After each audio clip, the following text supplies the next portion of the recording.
Hi everyone, my name is Lane and welcome back to my YouTube channel, Elena Vines. Marami sa ating mga miyembro ng SSS ang hindi alam na may benepisyo pala sila kapag na-disable sila kahit partial lang. Pero teka, ano nga ba ang ibig sabihin ng partial at total disability at sino ba talaga ang mas malaki ang makukuhang benepisyo? Kung may SSS ka, kailangan mo itong malaman. Pero bago ang lahat, huwag kalimutang mag-subscribe sa aking YouTube channel, Elena Vines, at huwag na rin kalimutang i-click ang notification bell at itakda ito sa all para lagi kang updated sa lahat ng mga videos na aking i-upload. Salamat sa suporta. Imagine this, na aksidente ka, naputulan ka ng daliri, may makukuha ka ba sa SSS? Kung hindi ka na makapagtrabaho dahil sa sakit, mas malaki ba ang makukuha mo? Yan ang sasagutin natin ngayon. Ano nga ba ang disability benefit? Ang SSS disability benefit ay isa sa mga medical benefits na handog ng SSS katulad ng sickness at maternity. Ibinibigay ito sa miyembro na nagkaroon ng permanenteng kapansanan, pwedeng partial o total. At iyan ang dalawang klase, partial disability at total disability. Pero ano ang ibig sabihin ng bawat isa? Para sa ating kaalaman, partial disability ang tawag kapag may permanenteng pagkawala o kakulangan sa paggamit ng bahagi ng katawan, tulad ng daliri, braso, binti, mata o tenga. Halimbawa, naputulan ka ng daliri, hindi ka na makakabalik sa dati mong trabaho 100%,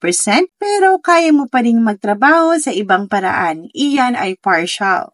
Ibig sabihin, pwede ka pa rin magtrabaho, may matatanggap kang lump sum o pension depende sa degree ng disability, at pwede pa rin mag-retire in the future. Ang total disability naman, kapag ang kapansanan mo ay irreversible o panghabang buhay at hindi ka na pwedeng magtrabaho sa kahit anong trabaho. Ang halimbawa nito ay na-stroke ka at hindi ka na makalakad o nabulag ka ng tuluyan. Ibig sabihin, may lifetime pension ka, may supplemental allowance na 500 pesos per month, may 13-month pension at may dependence pension kung may anak kang minor. Ngayon, ipapakita natin ang quick comparison ng partial disability at total disability. Ngayon, tingnan natin ang 5 major differences ng partial versus total disability. Unang katangian, kayang magtrabaho. Partial, oo, kaya mo pa kahit may kapansanan ka, kaya kaya mo pang kumita. Pero sa total, hindi na talaga, ibig sabihin permanenteng hindi ka na makakatrabaho. At sa pangalawang katangian, may pension ba? Para sa partial, pwede ka pa ring bigyan ng pension, pero depende sa degree ng kapansanan mo.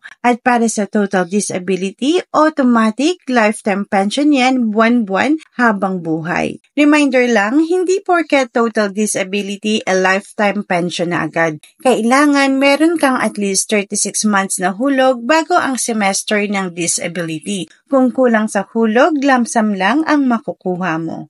Pangatlong katangian, may 13-month ba? Para sa partial, wala kung short term lang. Pero kung tumagal ng 12 months, pwede na. At sa total disability, yes, automatic every December may dagdag kang 13-month pension. At pang-apat, may dependence pension. Para sa partial, wala. Hindi ka entitled kahit may anak kang menor de edad. Para sa total disability, oo, at hanggang 5 bata, may dagdag na 250 pesos to 10% ng pensyon bawat isa. At pang-5 katangian, pwede pang mag-retire. Para sa partial, oo, pagdating ng 60, pwede ka pa rin mag-file ng retirement. At sa total disability, hindi na. Final claim na yan, parang retirement level na rin.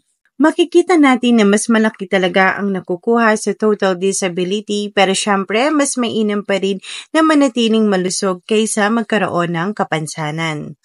At uulitin ko, para mag-qualify sa pension, dapat may at least 36 months contribution bago mangyari ang disability, at kung kulang sa 36 months, lump sum lang ang matatanggap mo. Pero kahit matagal ka nang hindi naguhulog, basta may sapat na contribution noon, qualified ka pa rin. Paano naman malalaman kung partial o total disability? Hindi ikaw ang magde-decide kung partial o total ang ibibigay, ang mga doktor ng SSS ang mag-evaluate ng iyong kondisyon.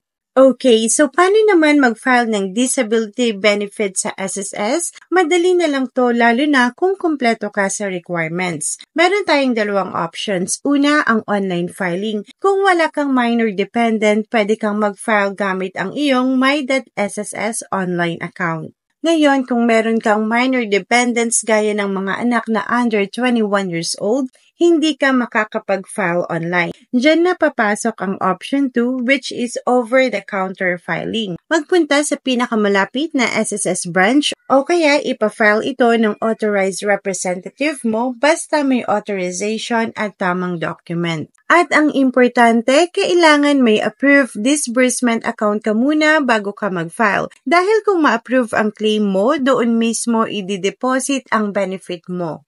Kung kaya bago ka mag-file, siguraduhin handa na ang My.SSS account, updated contact information, medical certificate, supporting documents, at syempre, ang disbursement account mo. Oo nga't may benepisyo sa SSS pero tandaan, hindi lahat ng nagpa-file approve agad. Ito ang mga karaniwang dahilan kung bakit nare-reject ang disability benefit application. Una, kulang ang dokumento. May medical certificate ka nga pero wala naman yung supporting documents gaya ng lab results, operation records, o specialist evaluation. Pangalawa, mali ang dokumentong sinubmit. Halimbawa, nag-submit ka ng medical certificate pero hindi nakasulat ang full name ng doktor o walang PRC number. At pangatlo, hindi updated ang contact information. Kapag hindi ka matawagan o may email ng SSS, pwedeng ma-delay o ma-reject ang claim mo. At pang-apat, hindi ka naka-attend ng physical exam. Kung ni-require ka ng SSS medical specialist na pumunta sa branch at hindi ka nagpakita, reject agad yan. Kaya bago ka mag-file, siguraduhin mong kumpleto, malinaw at updated ang lahat ng mga dokumento at impormasyon mo. Ito ang sekreto para maiwasan ang rejection at mapabilis ang approval. Ngayon, alam mo na ang pinagkaiba ng partial versus total disability?